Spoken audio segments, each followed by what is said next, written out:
What's going on, guys? Welcome back to another episode of Lockdown Coverage. If you guys are new to the channel, my name is Daniel. On today's episode, we're going to be discussing the NFL Combine that has been going on this whole weekend. If you guys have missed it, it's been going on from Friday the 27th of February to today, March the 1st. Some things that I wanted to discuss are player stock who's risen off NFL draft boards and who has almost gone down on NFL draft boards. Some players did have bad performances in my opinion, but very few. I think there's a lot more winners than there have been losers this year. One thing I did want to discuss is that I don't implement NFL combines as much as I used to player develop or player stock, for the one reason that I think they have a lot of time to prepare for all the drills. And when I say all the drills, how many drills do they have to do? 5 or 6? It's not that much to prepare for. Every day, if you work on 5 or 6 drills, I'm sure you're going to get really, really good at them. So my point is that if a guy that's 6'5" is running under a 4'5", yeah, that's surprising. But the things I do want to get into is if a guy 6'5" is running under a 4'4", or is running in the 4'3s, that's still ridiculous. So even if you have time to prepare for this, there's still players that have put up crazy numbers that you still wouldn't anticipate. So let's get into it real quick. Okay, so first off, I want to get into the losers of this year's combine. And when I say losers, it's not as drastic as other years' combines to where you drop from the first or second round. When I say losers, I mean you maybe slipped a few spots in this draft, because the losers, I think, were top players at their positions. So I just think they didn't perform to expectations. The first player I have as a loser in this from the NFL Combine is Alabama wide receiver Jerry Jeudy. I think he ran too slow of a 40 for a player of his caliber. He ran a 4.46, and then his second attempt was a 4.52. I think that's not good enough to be a top 10 pick. And by my estimations, I still think he'll go top 15, which is still really good for a wide receiver of his nature.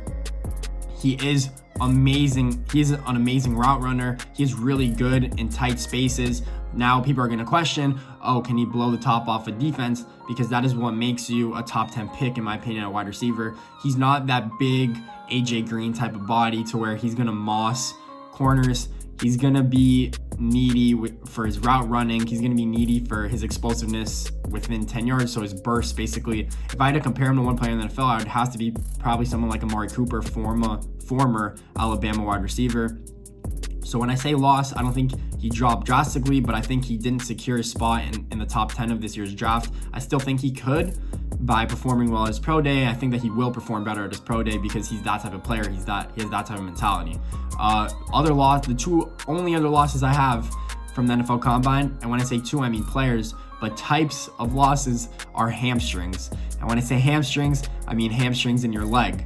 And when I say hamstrings in your leg, LSU linebacker Patrick Queen and Oklahoma linebacker Kenneth Murray both got injured during the 40-yard dash by pulling their hamstrings. So that is basically the number one thing, is I see too many players getting their hamstrings injured because they're cold or they're not warmed up enough for the 40-yard dash, and it happens way too much. I don't know why it happens. Maybe they should bump up the temperature in Lucas Oil Stadium. I don't understand why it's so cold in there as it is. Players are coming out to compete. You don't want them getting injured at the combine, potentially missing time. I was reading that LSU's Patrick Queen's hamstring injury is not that severe, but Kenneth Murray, I don't know yet. It would really suck if they missed the NFL draft, if they missed their pro day potentially, if they missed time going into the offseason program like work.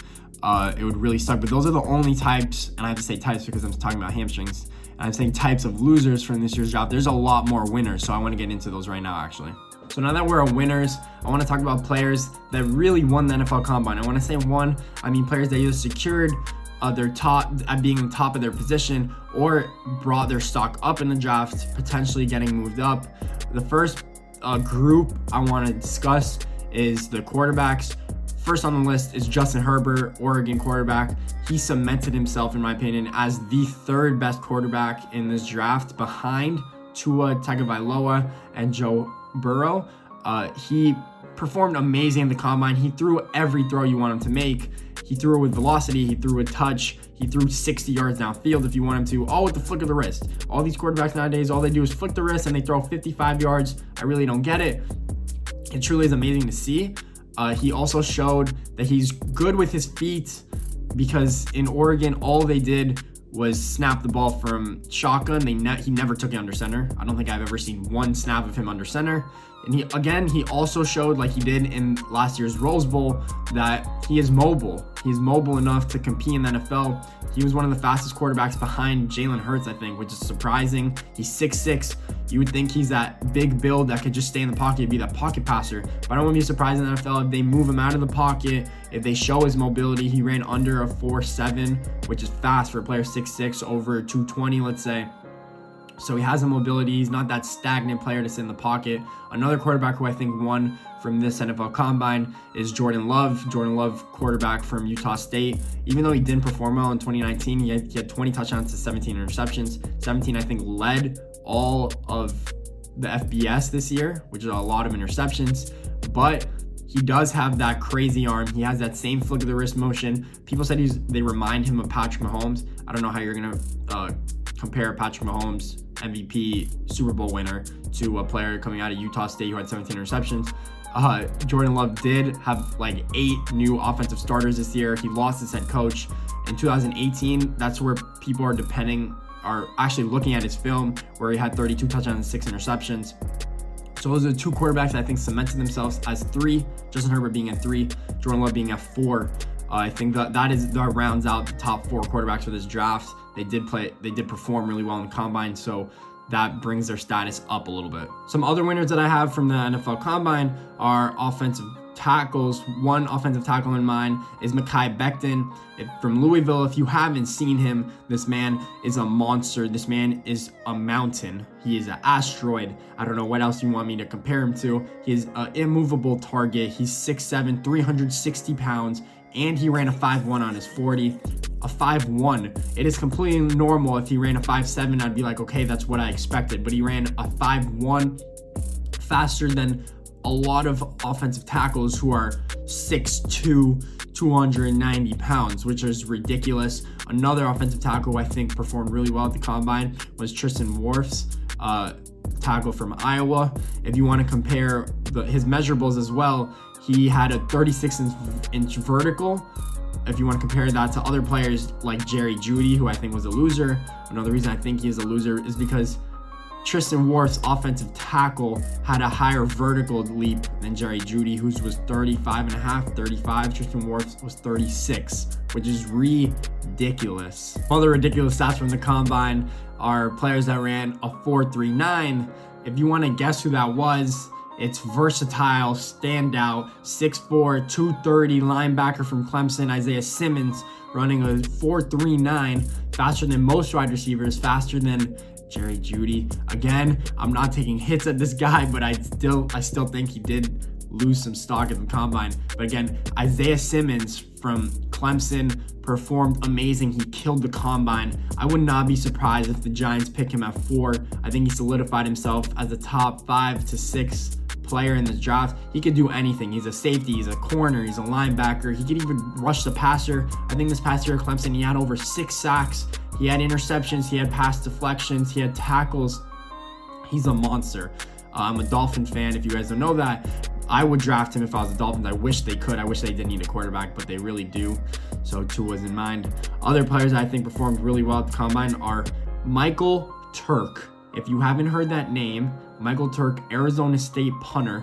He outperformed several offensive linemen by doing 25 reps at 225 on the bench press.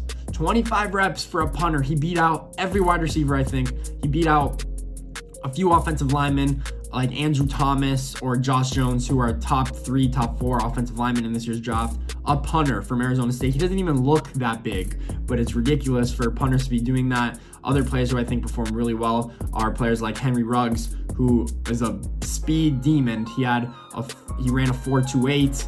People thought he was going to break the Combine record coming into this Combine.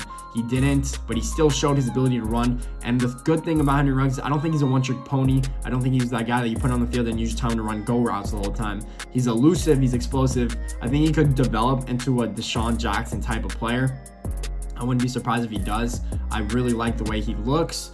If you guys haven't seen, he has an Instagram clip where he like intercepts a pass playing basketball and he does a windmill dunk because his vertical turned out to be 42 inches. So he's not that one type of trick pony player. He could jump for the ball. He could get contested catches. I really like what he did. I wouldn't be surprised if he cemented himself as the number 1 wide receiver and a team came out surprisingly and took him first, because he's that good of a player. He's that big of a difference maker. Some other players that I have as well are Jordan Taylor from Wisconsin, running back. He ran a 4.49, which is huge for him. Huge. People thought he wasn't that fast. People thought he wasn't that dynamic. He had a few fumbling issues in Wisconsin. He also can't catch. He's not a receiving back, which would make him struggle in the NFL. Nowadays in the NFL, if you're a number 1 back, you're expected to catch 30 to 40 to even 50. And then if you're Christian McCaffrey, you catch 307 balls a year. So if you're a running back, you have to be very versatile. That's why people didn't have Jonathan Taylor coming into the first round. But now that he ran that speed, I wouldn't be surprised if some team jumps up to get him. Maybe if he's the first running back taken before DeAndre Swift. I think he could potentially be that first running back taken. And then another player I do have that's won the combine, probably the biggest winner of this combine, is Chase Claypool. He is the wide receiver from Notre Dame. He had a phenomenal combine. He put up Calvin Johnson type numbers. He's 6'4", 238. He ran a 4.42 at 238.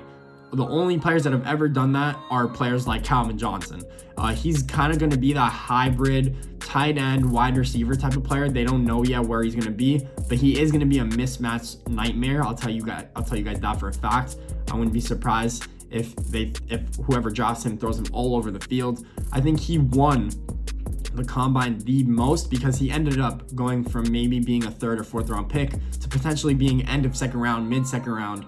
Maybe someone has him that high on their draft board that he goes start of the 2nd round. Those are the main winners I have in this draft. There's still one more day that's going on today. If you guys like this video, please make sure to leave a thumbs up, like, and subscribe. We have a lot more videos coming up. Thank you guys for supporting.